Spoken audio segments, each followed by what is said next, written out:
Hi everybody, my name is Daniel. And my name's Grace. And welcome to Mr. and Mrs. Drums. Badoom.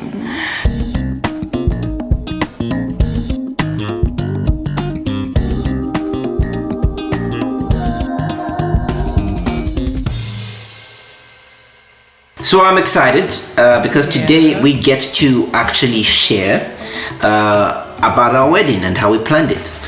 Yep, and looking at how it is, currently we are in this chapter of our life where we've got like a lot of people our age group and even younger that are asking questions of how did you guys plan it? How did you get married? How did you find a person? How did you do this? How did you do that? And whatnot. So we're like, okay, you know what? Let's talk about it. At least about our experience. Exactly. And we lead young adults at church, and like you said, we have a lot of the younger demographic coming to us. Sometimes they would come home and say, hey Daniel, Grace, how did you guys plan your wedding? And so today we're gonna concentrate mostly on how we planned our wedding. It's not cast in stone, but we'll kind of tell you some of our thoughts, and at the end of the video we'll give you maybe five of her top best advice and mine top 5. Yeah. So let's get into it.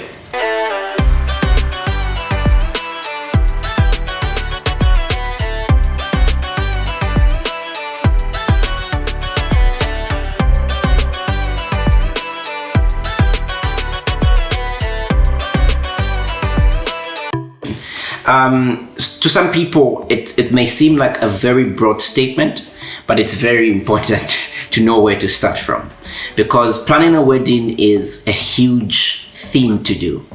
So you can get confused if you don't manage to sit down, if you don't manage what to tie first, you can actually get very overwhelmed. Yeah, highly overwhelmed. So when it comes to me, it's an aspect of where are you right now? Where is he? Where is me? How do we fit what we have in our minds into making it what we want? Exactly. I think because at this particular point, it's a very important step to know where to start from, and the first thing is being truthful with yourself and knowing where you guys are in your place. Yeah. So the first thing, I think that's extremely very important as you figure out where you guys are, is knowing the vision of how you want your wedding to be. It's true. That's a very big issue. Although I should say to our guys, it's my opinion, so it's not set in stone, okay? But I think a wedding is more for the lady and the two families, of course. So what happens is that with me and Grace, what Grace wanted, I first found out what she wanted. She wanted a garden wedding. And that helped us actually cut down on a lot of things. So we had to be smart and get rid of certain particular things that were going to be tedious. So we made sure the venue we found was also the same person was doing the catering and the decor. If we needed someone extra, they just came to make sure everything was fine. So the first thing is vision. Yeah, so like he said, anyway, we spoke about it in a certain way, but both of our ideas kind of synced somehow, somewhere. Because it's not like I just envisioned to say I just want, this type of thing. Because I remember he had also mentioned something outdoor and the beach, I think. Yeah. Just that in Zambia we don't have a beach like that. There's Zambia beach? Yeah, but can't really have a wedding there. It's total chaos. Yeah. So but it was still an aspect of it being outdoorsy. So sit down, talk about it. Where's your vision? What do you want to do? How do you want your wedding to look like? Yeah, and coming to diving a little bit deeper into the vision, one of the other things that we looked at, which is very important, is where are you guys financially? True. True. You need to know. It's a very uncomfortable place, but you need to know where you guys are financially, because it's a big thing. I'll give you an example. Maybe you want to get married on a yacht and everything, but maybe I don't have the money. Okay, so that distorts your vision. because you don't have the financial capacity to get your vision done. So you have to chop it. And one very important thing as we're still looking at vision is you have to be very realistic. Remember, I was about to say that. Yeah, I know that people think, no, it's a wedding, it's the only day of my life, and this, I get the point. That's good. But remember, it's one day. Unless you're from Ghana or you're from Nigeria, and other Western India. or India, where the weddings span 1 week to 2 weeks. A whole week. It's still a very short period of time compared to forever. So you have to be very smart. Unless you're very rich and you have so much funds at your disposal, I think you have to be really smart about how you run your wedding, because we don't want you to run your wedding and start paying debts later. We didn't do that. So that's one of the things. So remember, your pocket kind of like informs your vision. Yeah, you don't want to put yourself at a disadvantage. Exactly. You want people to enjoy. You want them to be happy. You want yourselves to be happy, most importantly. But they'll leave you. Yeah. But at the end of the day, you do not want to put yourself at a disadvantage. Don't be selfish about it. Don't be too frugal, like, holding on to every penny and stuff. Enjoy the day, yes. But also understand your current financial capacity. Can you afford for that to happen? Can you not? That's why when you start with a vision, you dream. Like, oh, I want this, I want that, I want that. But then you narrow it down to reality. Your finances bring you back to reality. Exactly. You narrow it down to reality and say, okay, I understand that we want this and this and that, but can we look at how much we have and deal with it? Nice.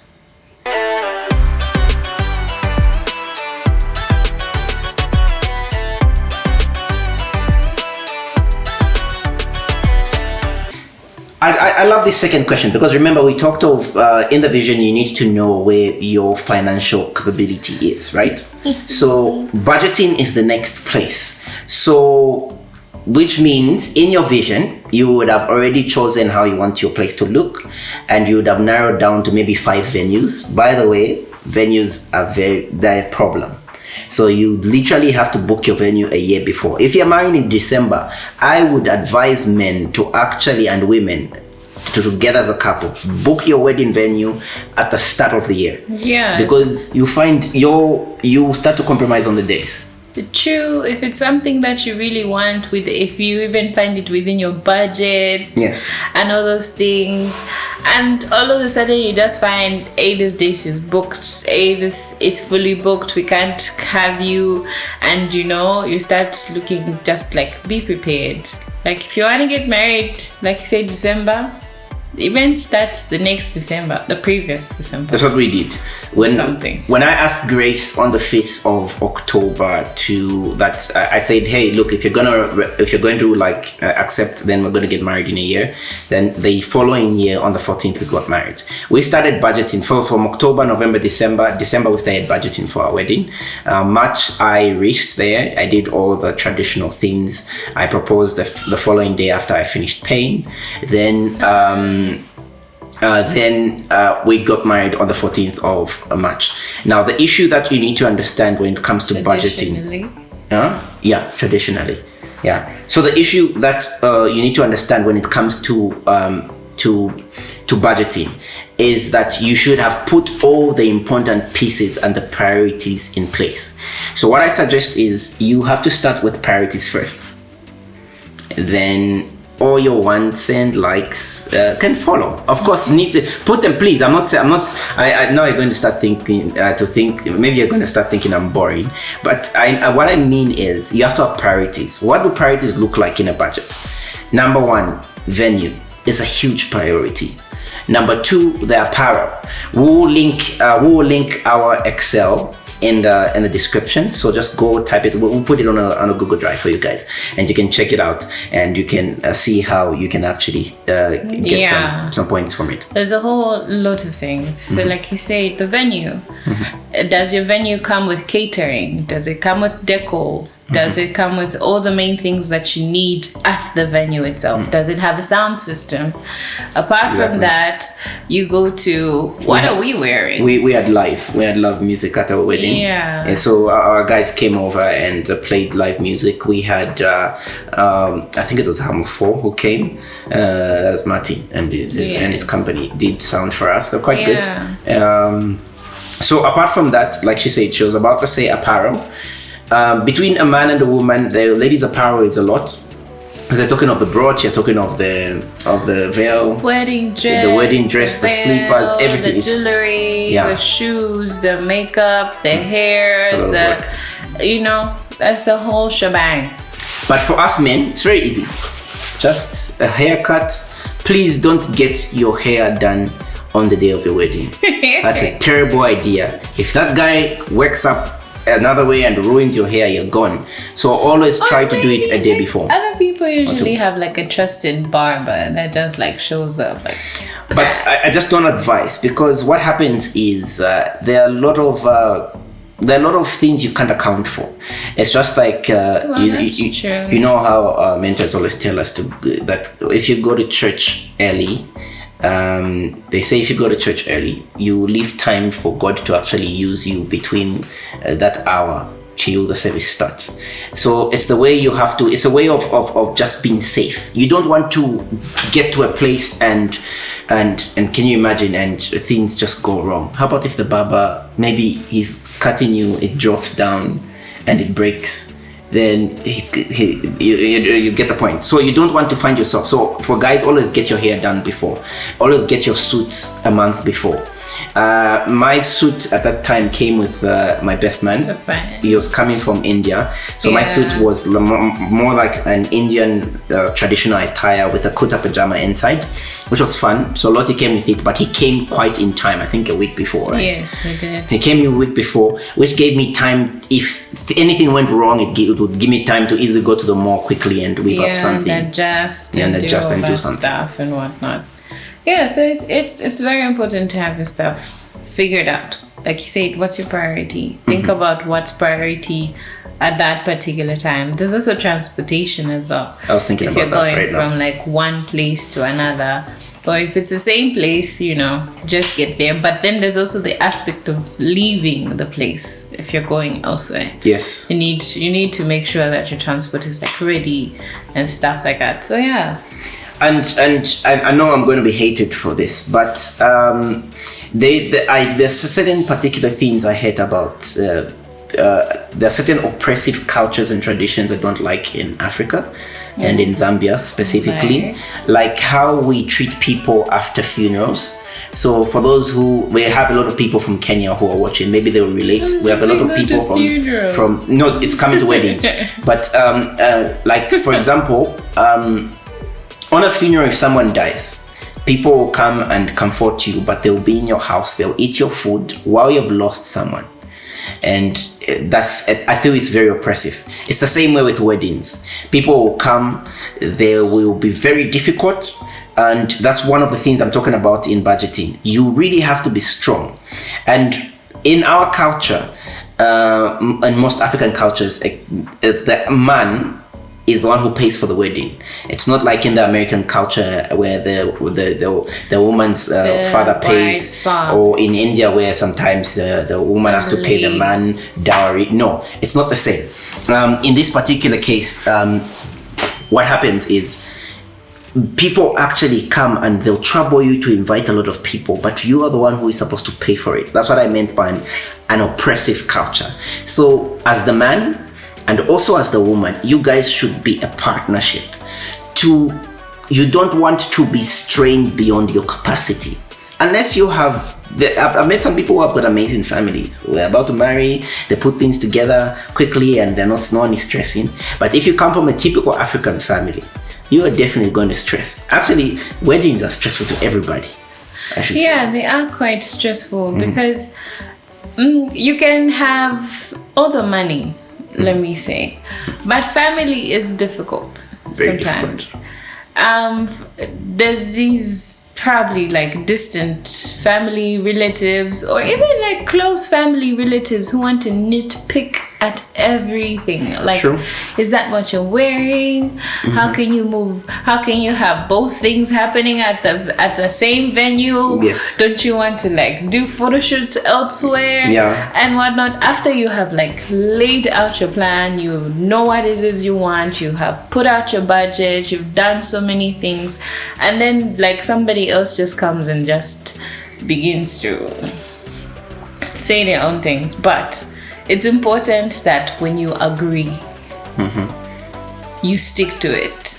Unless the both of you maybe have found sense in something that was said and it like better makes sense. And it should be a situation where the both of you sit down and say, okay, this is what was mentioned. We need to talk about it because I felt like maybe we could do something better in this way and that way.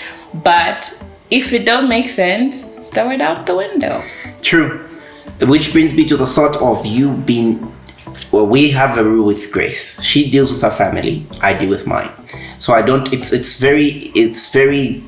tedious to think Grace should actually deal with my family because she's an in-law. So it's like she's new in the family and vice versa with me too. So what you do is you crisscross the ways, but when it comes to money, of course, she has to give my family and I have to give a family. So that the such things that you have to. Traditional setup. In the traditional setup. But you can, for some of you are friends. African kind of setup-ish. But some of you are friends. And so remember, every advice we give here, please always convert it. And this is one of the things that I always say to people. Because sometimes when people give you advice, you just get it, throw it away, or get it and just apply it. No. You have to have a context in your life. So with that being said, it's also like saying, hey, look, you need to be sure what you want to achieve and be a partnership. You guys should be partners. Don't fight. There's some ladies who sometimes they listen to their mother too much and they can't even support their husband. You know your husband can only pay this much. Then you're not there to defend them. Or you know your wife can only manage this much and you're not there to defend them. You be one. That's the only way you're going to make your wedding a success. Yeah, remember, be there for your partner. Yeah. And remember, it's at the end of the day, you're making a new family. I know in the African setup, people make you guilty. It's a very sensitive subject, so sorry I said too much. But yeah, you have to be very sensitive about it. I think maybe just one day we're going to talk about how, anyway, our setup is like our African setup is like we've got a lot of. It's very oppressive. Oof. Gets on my nerves. Apart from it being oppressive, we have a lot of like languages in Zambia, by the way, like 72. Yes, so that comes with tribes, cultures. So that comes with tribes, that comes with different cultures, that comes with complicated traditions. Mannerisms. So I think we're going to talk about that one day. Definitely.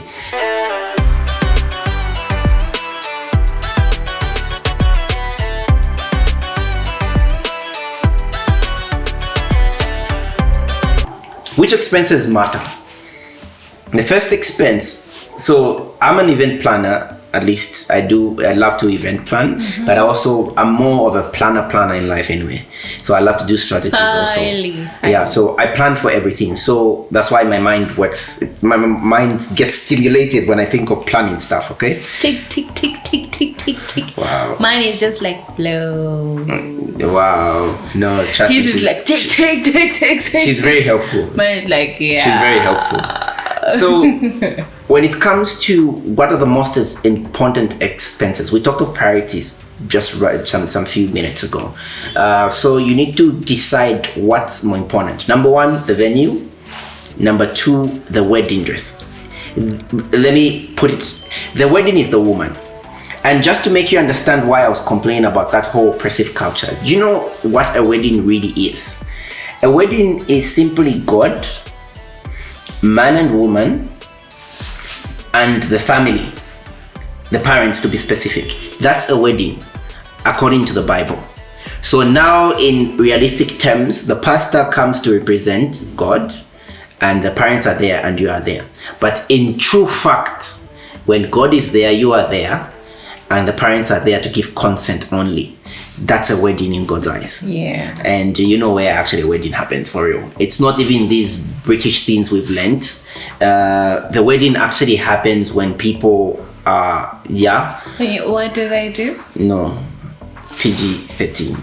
But you know, a wedding happens when, if it's actually law, by the way, in some, even in the law of Zambia, I know in most countries the law is that when there's like a certain level of consummation of marriage and stuff like that, that's where that wedding truly happens. Yeah, what we were literally told when we went to like the governmental wedding, we were told like you can annul. You can annul the marriage. Annul the marriage on grounds that you have not like consummated. Like they won't give you any stress. Yes. About it. Like if you have not consummated your marriage in like weeks after you say, oh yeah, when it's an easy dissolve. It's easy, but if you have, then that's like legal. So that also tells you that, you know, what the Bible says about marriage being at that particular moment is like followed everywhere. It's true.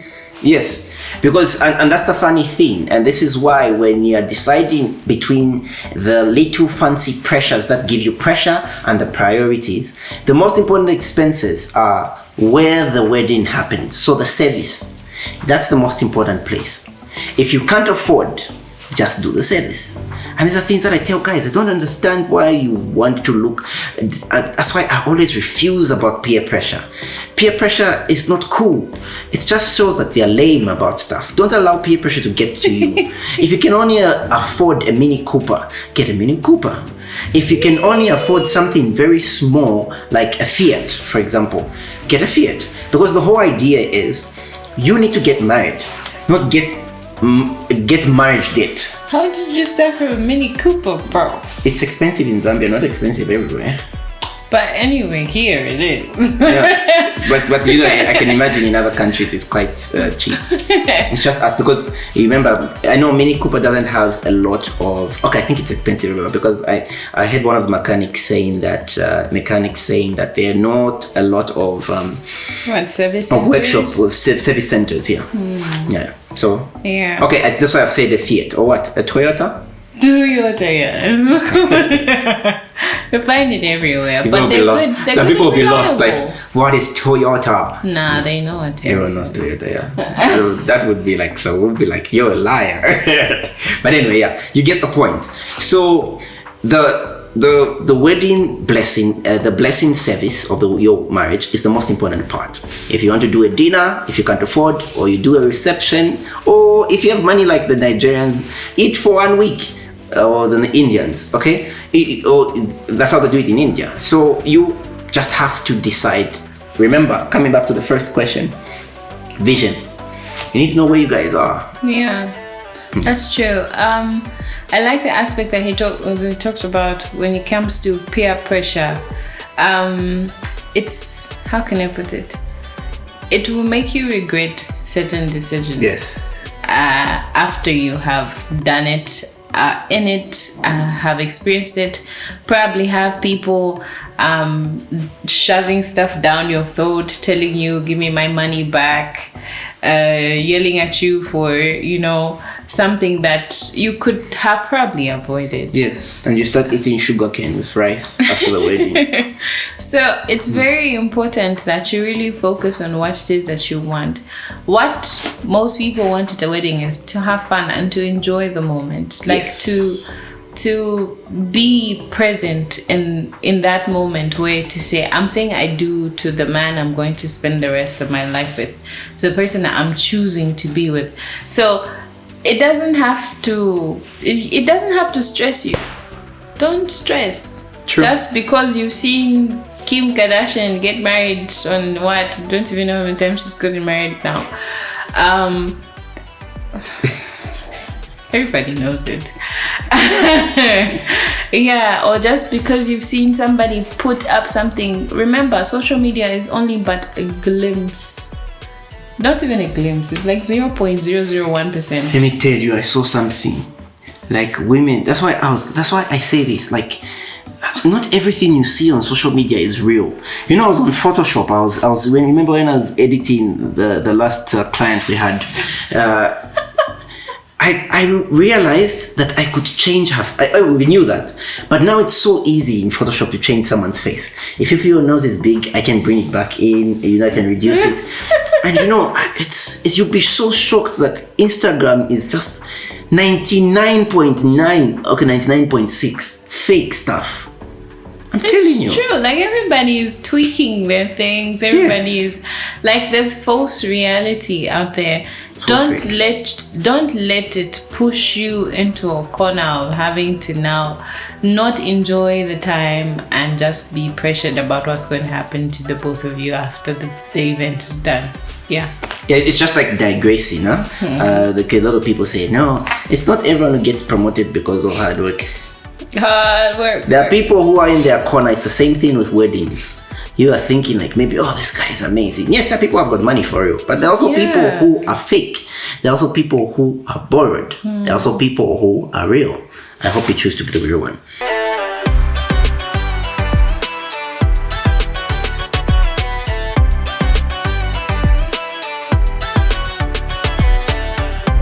Sometimes family can be a bit tricky, but you really need to know how to leverage in between both.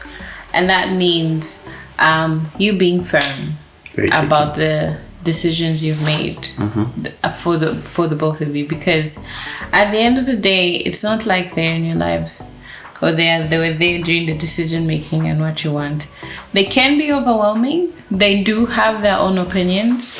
They would probably want to take over the whole event. Yes, they would. And stuff.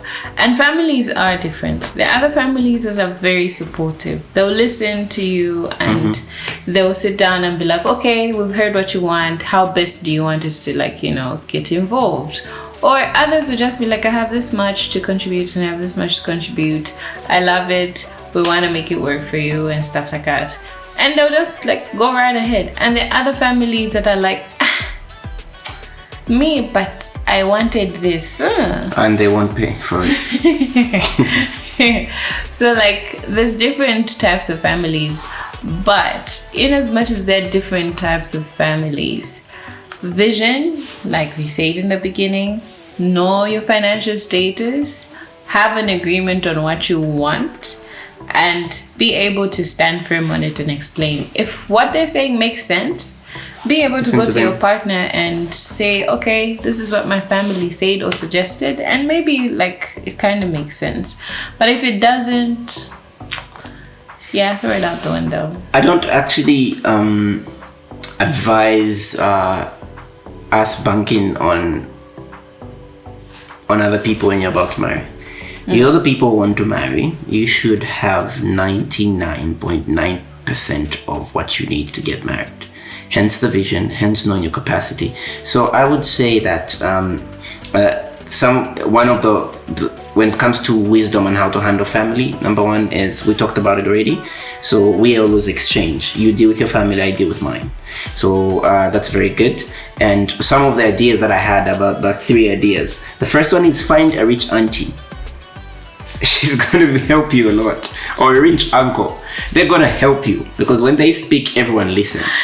Okay, like I said, I talked about it so evidently. We have oppressive cultures, mostly in Africa. Respectable rich auntie, or at least one that everybody looks up to, because there are rich aunties and uncles that nobody talks to. Yes, but they're still rich, so it counts. Don't listen to her on this one, all right? Only on this one. Rich aunties count, and uncles, people listen to rich people, baby. It's about money in this world. Oh my god. Haven't you noticed, even at funerals? They won't even bury the person. They'll just wait for the person with money to arrive. When he arrives, then the talks come. Oh, so how much are you going to put? Toxic African culture. It's very toxic, by the way. So yeah. So the second thing is that, like we said, exchange it. You deal with each other's families. Be diplomatic. Speak to each other. And number 3 is pray about it. Yeah. Be very prayerful about this. Yeah.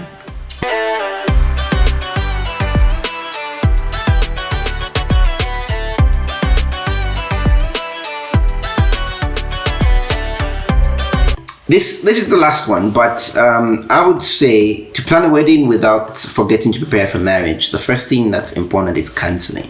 I think we'll do an episode on counseling later. and maybe like a and mentorship.